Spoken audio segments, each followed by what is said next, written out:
The fertilizer industry doesn't sell you plant food, it sells you a dependency.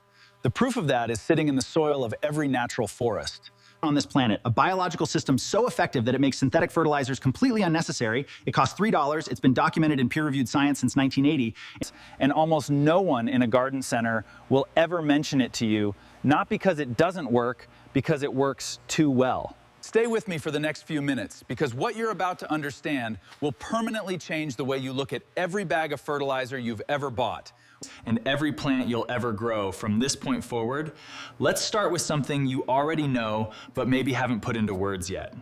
You've spent money on your garden: fertilizers, soil conditioners, plant boosters, slow-release granules, liquid feeds with complicated ratios printed on the side of the bottle. You followed the instructions, you watered on schedule, you watched your plants grow, sometimes well, sometimes not, and then the season ended, and next spring you went back and bought more of the same, different brand maybe, same cycle, always. That cycle is not an accident. It is an architecture. It was built slowly, systematically, over the better part of 70 years, and it was built around one central premise: that plants need you to feed them. And that without your intervention, without the bag, the bottle, the granule, the liquid concentrate, the soil is insufficient, deficient.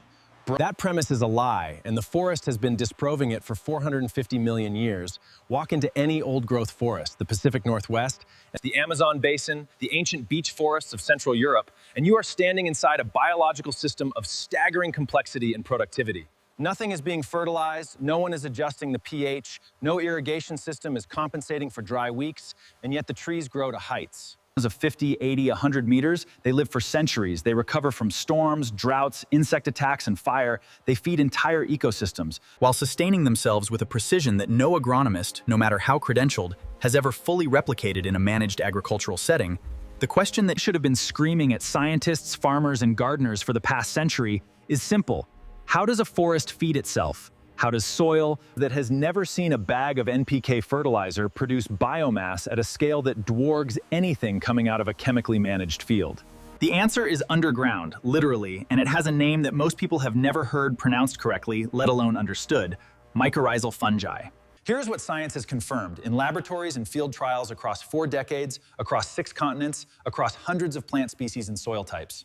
Underneath every thriving natural plant community, there exists a living network of microscopic fungal threads called hyphae that interweave with plant root systems. In a partnership so ancient and so efficient that it predates almost every other form of complex life on land, this is not a metaphor.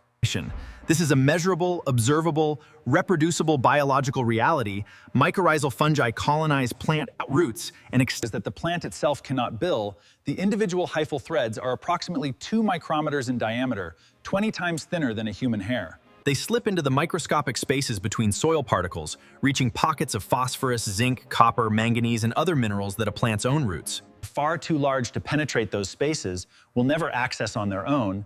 In exchange for this mineral delivery, the plant feeds the fungus. With sugars produced through photosynthesis, it is a trade agreement, a biological contract, and it has been running, uninterrupted, for roughly 450 million years. The efficiency of this system is not modest, but research from Wageningen University in the Netherlands, from the University of California at Davis, and from the Roth, among dozens of other institutions, consistently documents phosphorus absorption rates in mycorrhizal colonized plants that are between 200 and 700% higher than in non-colonized equivalents. Under the same soil conditions, water uptake in drought periods is dramatically improved because the hyphal network reaches soil moisture at depths and distances. And perhaps most striking of all, a landmark analysis published in the journal Nature in 1997 estimated that mycorrhizal from plants into the soil annually, placing these organisms at the center of the planet's carbon cycle, 5 billion metric tons. These are not garden curiosities. These are the load-bearing columns of the terrestrial biosphere, so if this system is real, ancient, scientifically documented, and operating at a planetary scale, why does your vegetable bed look like it needs intervention every 6 weeks? Why do your container plants yellow by midsummer? Why does your lawn die in August? And your fruit trees produce half what they should, because the system was dismantled quietly, profitably, and almost completely after World War II. The industrial infrastructure built to produce synthetic nitrogen for explosives needed a new purpose. Agriculture was the answer by the late 1940s, and chemical companies began converting their wartime production capacity into fertilizer manufacturing at massive scale. Synthetic nitrogen, phosphorus, and potassium could now be produced cheaply, packaged conveniently, and sold to farmers who were under enormous pressure to increase yields in a rapidly growing global food economy. government-subsidized adoption. Agricultural universities rewrote their curriculum around the new chemical model. Within a generation, the concept of soil as a living biological system had been largely replaced. In mainstream agricultural science, with the concept of soil as a delivery medium for chemical inputs, the consequences for mycorrhizal networks. Phosphorus-heavy synthetic fertilizers are particularly destructive to fungal colonization, and this is not a coincidence or a side effect, it is a direct biological mechanism. When a plant's root tissue detects abundant phosphorus in the surrounding soil from synthetic sources, the plant's own signaling system reduces its investment in mycorrhizal engagement. The chemical supply makes the biological partnership seem unnecessary, the fungal network contracts over multiple seasons of heavy synthetic fertilization. The dormant reserve that allows mycorrhizal networks to regenerate after disturbance is progressively depleted at broad-spectrum fungicides. It's for garden and farm use, and you accelerate the destruction further. The result, after 20 or 30 years of conventional chemical management, is Not dead in the absolute sense, but functionally impoverished, a soil that cannot sustain vigorous plant growth without continuous external inputs. A soil that has forgotten, in a biological sense, how to feed the plants growing in it. A soil that makes you a permanent customer. The global fertilizer market was valued at just over $200 billion in 2023. Projections place it above $250 billion by 2028. I want you to sit with that number for a moment. $250 billion annually to feed plants in a world where every natural forest feeds itself for free. That gap between what nature does without cost and what the industry charges you to replicate it poorly is not driven by the complexity of the problem, it is driven by the successful elimination of the biological solution. I'm not telling you that fertilizer executives met in a boardroom and decided to destroy soil biology. That's not how these things work. What happened is simpler and more insidious. A system that generates recurring revenue has every structural incentive to perpetuate the conditions that make it necessary. Marketing budgets flow toward products with high margins and repeat purchase cycles. Research funding gravitates toward proprietary inputs that can be patented and sold. Garden center shelf space is negotiated by companies with distribution infrastructure and promotional spend. The result is not a conspiracy, it is a gravitational field, an independent soil biology with its $3 price point and its one-time application model. Doesn't have the mass to compete in that gravitational field, not commercially, not visibly. The science has been there since 1980. The product exists. The price is negligible. What was missing was the signal reaching you through the noise. Here is where I want to be completely honest with you. because I think you deserve the full picture, not just the exciting version. Mycorrhizal inoculants are not a universal instant fix. In soils with extreme pH levels, below 5 or above 8, colonization rates can be reduced in containers filled with standard commercial potting mix, which is typically sterilized. Results can be less dramatic in the first season if the soil structure doesn't support hyphal expansion. Certain plant families, notably brassicas, do not form mycorrhizal associations at all, a biological quirk that means inoculation has no direct effect on those specific plants. And if your soil has been heavily fertilized with synthetic phosphorus for many years, you may need to transition gradually, reducing chemical inputs season by season to allow the plant's own signaling to re-engage with the fungal partnership. This is real biology. It has conditions and timelines, but real biology with conditions and timelines is infinitely more durable than a bag of blue crystals dissolved in a watering can, because real biology grows, it compounds, it builds infrastructure that outlasts any single season. A mycorrhizal inoculant is a concentrated preparation of dormant fungal spores, typically species including Rhizophis irregularis. The spores are alive but inactive, waiting for the signal of moisture and living root tissue to germinate. You apply them at the moment of transplanting. Dust the roots directly with the dry powder or dissolve a liquid formulation in your transplant water. Under normal soil conditions, measurable root colonization begins within 14 to 21 days. No special equipment, no protective protocols, no complex preparation. 3 minutes per plant, and you have returned to the root zone. Something that belonged there long before you arrived. The price for enough inoculant to treat an entire season's worth of vegetable transplants, dozens of plants across a full garden, runs between $2 and $5 at most independent nurseries and online agricultural suppliers. In bulk formulations sold to small-scale growers, the cost per individual plant can drop to a fraction of a cent.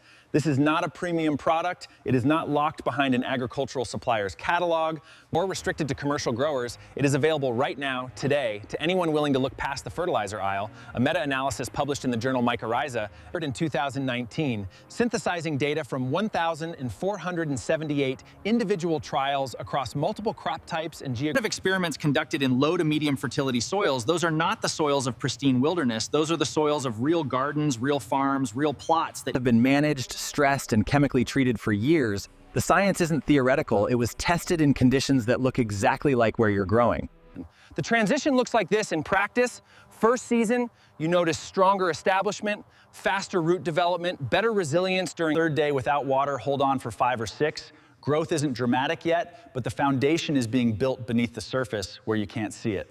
Second season, the hyphal network has expanded significantly, the soil structure begins to improve as fungal threads physically bind soil particles and reduce fertilizer applications by half, and the plants perform the same or better. Third season, the biological system is functioning. You look at plants that are hitting the end of summer, the hardest stretch, when heat and drought stress peak, and instead of the familiar collapse, they hold, they produce, they don't need you the way they used to.